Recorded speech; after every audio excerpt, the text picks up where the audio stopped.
What's good, everybody? Welcome back to another video, man. This is Kid Cudi on Joe Rogan's podcast talking about overcoming addiction. It's funny because I just did a video about addiction or Alcoholics Anonymous with Stanhope. Doug Stanhope, stand up, man. Make sure you hit that subscribe button if you're new, man. We're trying to make it on the road to 10K, man. 10,000 subscribers. Anyways, yeah, I got my wife here with me. We're just about to watch a bunch of videos, and this is the first one. You know who Kid Cudi is, right? That's okay, confirmed. Wait. I have one thing to say.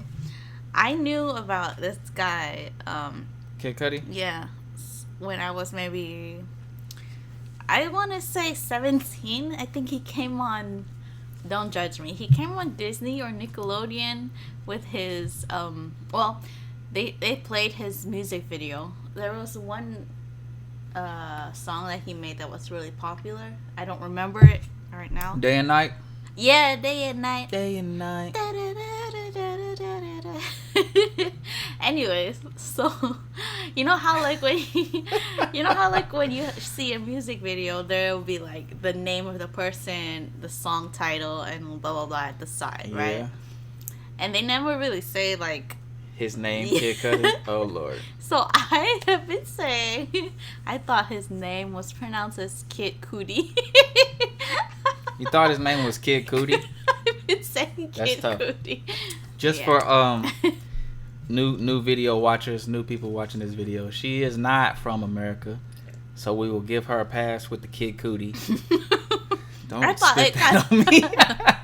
I thought it kind of makes sense. Kid Cudi? Like, you know, cooties and kids. That's a grown man. I know, but his name starts with a kid. Okay, I can't defend you. I can't defend him on that. Is that it? Is that it, Kid Cudi? Yeah, that's it. Let's watch this video, man. The Joe Rogan Experience. It's just a random Tuesday, and there's some kid in Minnesota that's like, yo, I fucking love you, dude. Keep going. We're listening. And I might have needed to hear that day. You know, so like those kids don't know that means that much to me, and it does. So like I wasn't really that big with talking, you know, and having such a presence online because I was weird about it. But now that I got a grip over it, it's no problem for me. I love that I can, you know, just hit up a kid randomly and just make their whole year, you know, and just give them some confidence or something. That's using it for good, you know, rather than me posting a picture of some jewelry or some new $1,000 sneakers I bought that doesn't do anybody any good other than being like, damn, I ain't got shit. That's true. You know, and that's the reality that people realize. And then it's like, well, I need to do what I got to do so I can have what he have. And I don't want people to think like that, you know? Like, when I post, I like to post, like, you know, maybe my lactate milk or, you know, like, He said lactate milk. I need to tune in on that. I'm still got trying shit. to get my you know, and that's the reality that people realize. And then it's like, well, I need to do what I got to do so I can have what he have.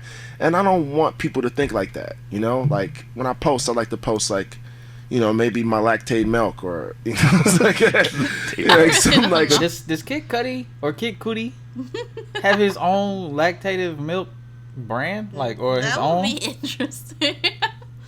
I don't know. I have to Google it. We're gonna have to Google that after this video. So does this come from like lessons that you've learned watching other people, and but like their behavior? Oh, yeah. You felt like the shortcomings of their behavior once they became famous. Oh yeah, man. I watched everybody around me, you know, and I think, and I kind of use.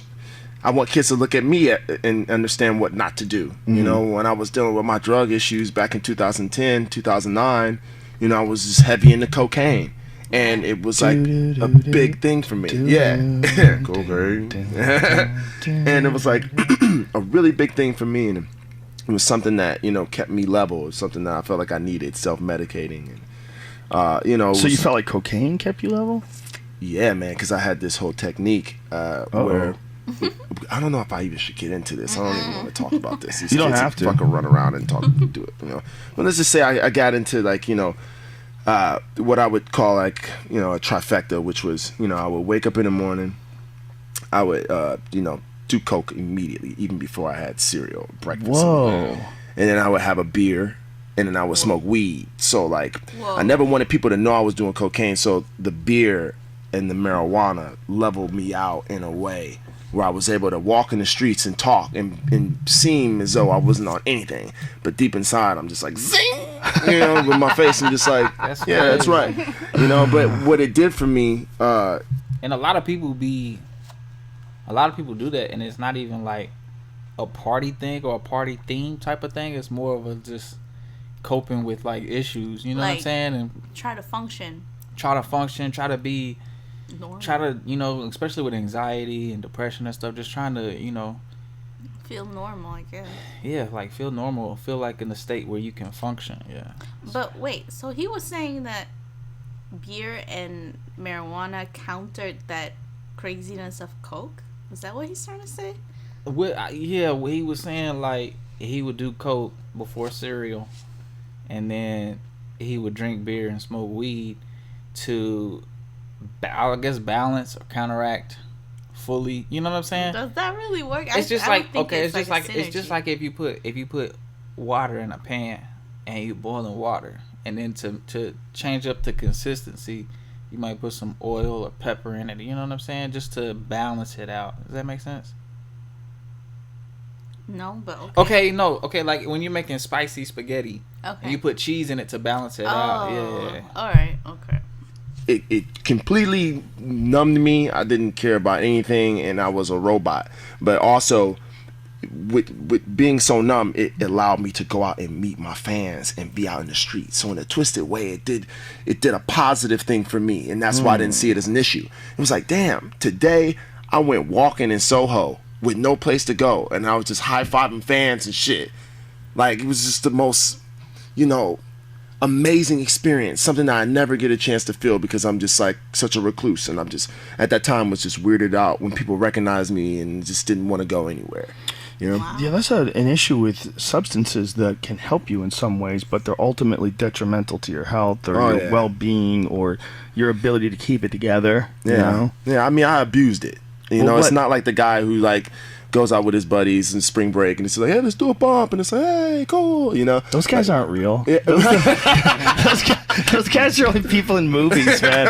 Everybody else is just too broke to keep going. They just don't have the amount of money that it requires to be a fucking full-time cokehead. Yeah, it was definitely expensive, man. It was definitely expensive, but you know, I Did you find, like, while you were doing it every day, like, was there a thing that made you stop? Because that's usually there's like a moment. You got caught, and then people started to know I did it, and did you get arrested? Yeah, and it was like, damn, now everybody knows I do it. This is not cool anymore. Like, it's only cool when no one knows. Coke is a weird one, right? Yeah, it's like I didn't let the public make me feel bad about it though. It was just kind of like, fuck, I guess I can't do that no more.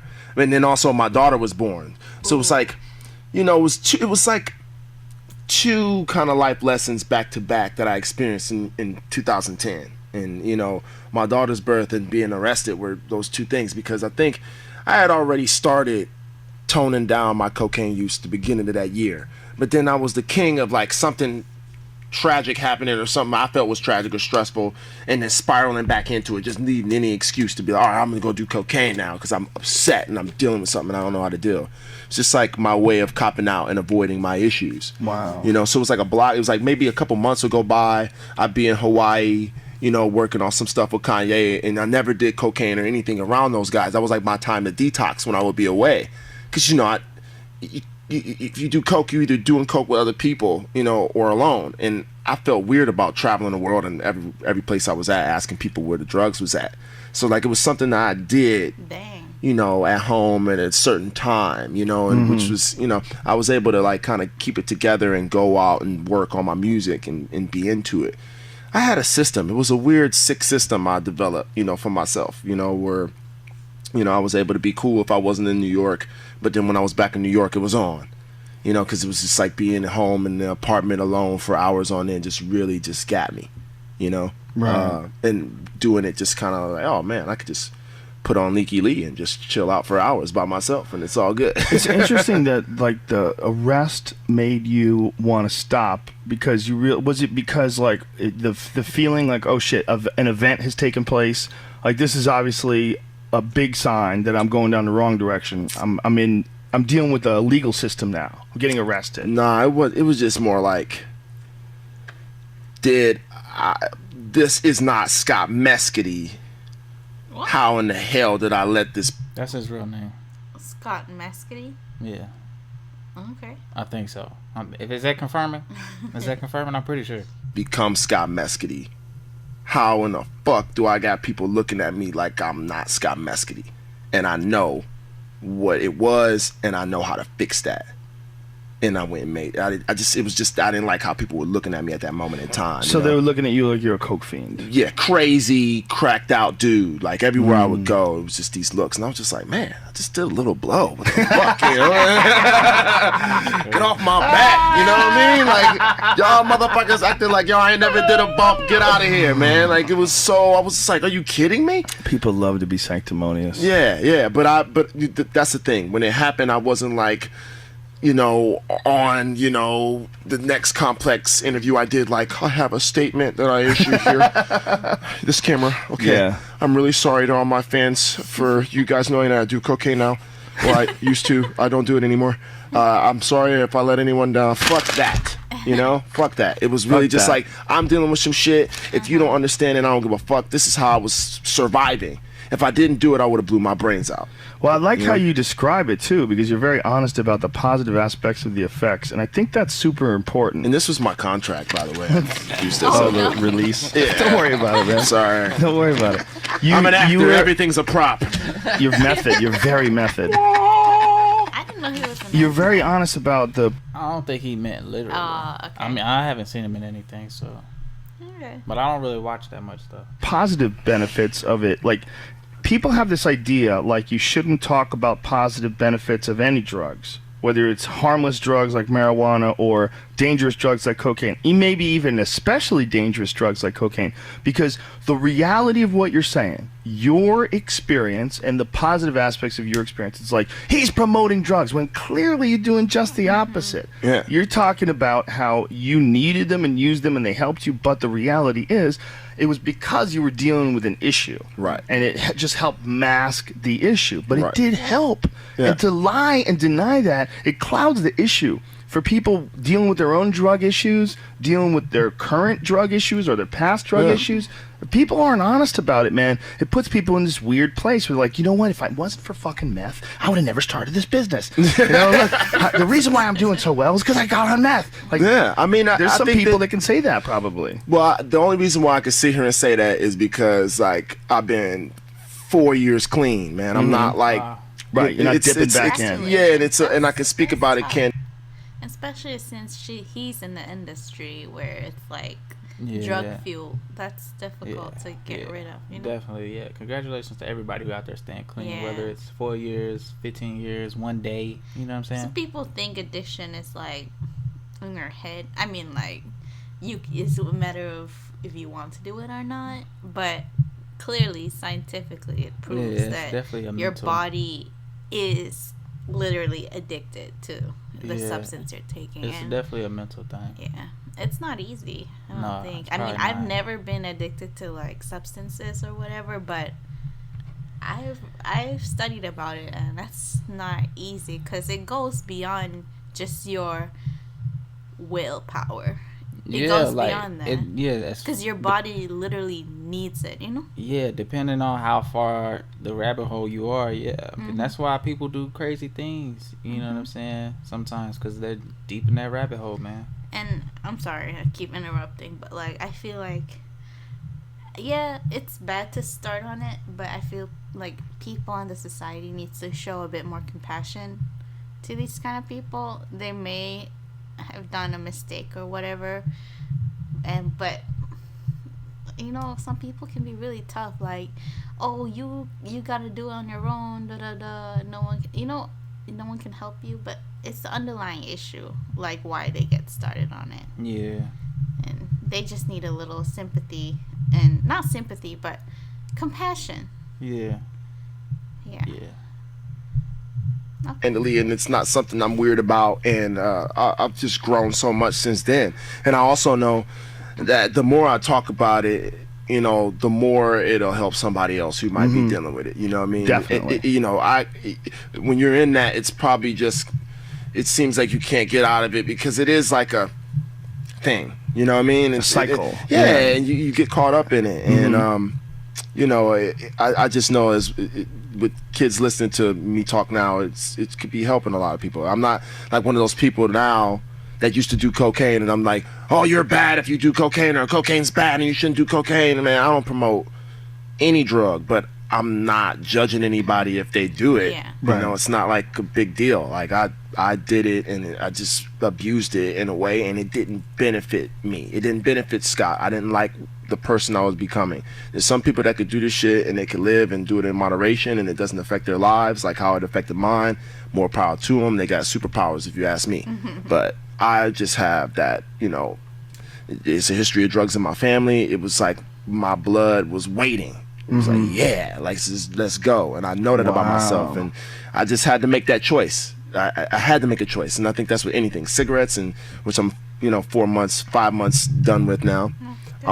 You know, you just have to make a choice, and I made that choice. You know, for myself, for my own health, for my daughter, for her future, for my fans. You know. Yeah, a bunch of people quit cigarettes because of the Anthony Bourdain quit cigarettes because of his daughter too. I just realized, like, what am I doing? Yeah, I mean, for me, like my father passed away from cancer. All my uncles passed away from cancer, and my father died when I was 11. You know, so that was an experience, you know, for me, that kind of like traumatized me in such a way. But I can't, you know, when I got older, I started to, you know, do everything that my father was into. Like, my dad smoked Newports. I started smoking Newports at 17. You know, my dad's, you know, he loved MGD, Miller Genuine Draft. I fucking drank MGD, Miller Genuine Draft, you know. It was like tribute to him. I just kind of was becoming my dad in a weird way, and you know, it wasn't, you know, it was like one of those things. There's, you know, I don't know. I just kind of, I never really had a relationship with him, so the only memories I had was just this guy, like, you know, like this guy was just so cool. He had his cigarette and he had his beer, and he was always awesome, and he was there for me as a man, and up until he left, you know. And I think I kind of got caught up in that, and that's something that, like, you know, I can't say the image of my father drinking and smoking is what made me drink and smoke, but I can't say it didn't. Right. Do you think you took, like, comfort in it, maybe? Like, I think maybe, yeah, for sure. I think everybody takes comfort in smoking cigarettes. It's like, you know, one of those things. yeah, that's the grand trick that cigarettes pull on you. They give you comfort in that need to replenish. Like, they give you a little stimulant from the nicotine and all the chemicals that are in the cigarette, and then you're so addicted to it that you have this weird stress when you don't have it, and then when you smoke it, it relieves that stress, and you think that it's actually calming you down, but all it's doing is feeding the dragon. It's like a drug. Wow. It's anything. Oh, you know? it's a drug. Like, I've never smoked, so I don't know. But, like, I don't understand why people like smoking after eating. A lot of people love Yeah. smoking. I would say probably 99% of people that smoke cigarettes love, like, have a cigarette after eating. I don't know what it is. Yeah, I want to know. It's like their dessert or something. Yeah. Comment like- down below. Why? Yeah. What is it? How is it different from just smoking like normally without eating? Right. And Like, also, I just learned that some people like smoking as they poop. what? Is that a thing? I Smoking while they poop? Yeah, or like after or before they poop. Comment down below if you guys do that. Comment below if you smoke while you poop. What? I know some people eat. They'll eat. Yeah. They'll have a cigarette and then go to the bathroom, or they'll eat, go to the bathroom, then have a cigarette. But definitely eat and have a cigarette. I don't know what that is. That's like everyone that It's smokes, like I know do that. I don't know why. I But don't yeah, know. everybody does. Tell us why. Tell us in the comments what's up with that. Why do people smoke after eating, and do you smoke while you sit on the toilet? Make sure you hit that subscribe button while you're smoking and sitting on the toilet. And we're gonna get to the next video. You got anything else to say? I think, I don't know. I think people should generally just be compassionate to people who have addictions, because sometimes, like they said, there's always an underlying issue. Yeah, for sure. I feel like nowadays, or maybe, always, we're so, like, cutthroat. You know what I'm saying? We're so black and white with other people. You know what I'm saying? Like we don't look at the color scale or the scale of how somebody could get to something. You know what I'm saying? Or why they're doing it, or how to help them, or you know what I'm saying? We just like, oh, he's a burnout, or she's a druggie. You know what I'm saying? Or you know, he's doing this, she's doing that. Like we don't. You know what I'm saying?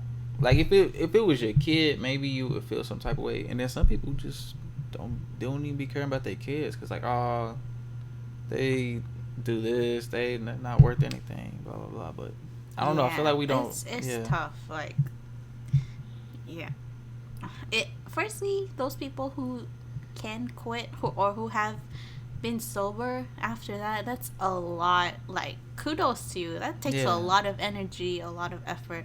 I've never personally been through it, but I mean, I've seen it on TV shows, and I can't imagine the amount of struggle just to avoid something that you crave. You know, it's like the need to drink. I would imagine, like, you're thirsty and you really really want to drink, but you know it's bad for you. You know. And that's tough, and especially in a world where right now everything you see in the media is always either sex, drugs, alcohol. You know?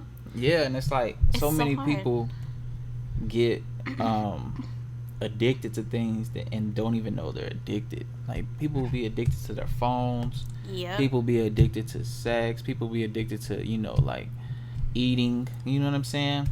People, we overeat as a society. We overeat a lot. Yep, that's another topic to talk about. Yeah. All right, appreciate y'all for coming through, man. Make sure you hit the comments, make sure you hit the subscribe button, and make sure you hit that like button. You know what I'm saying? Holla at your boy.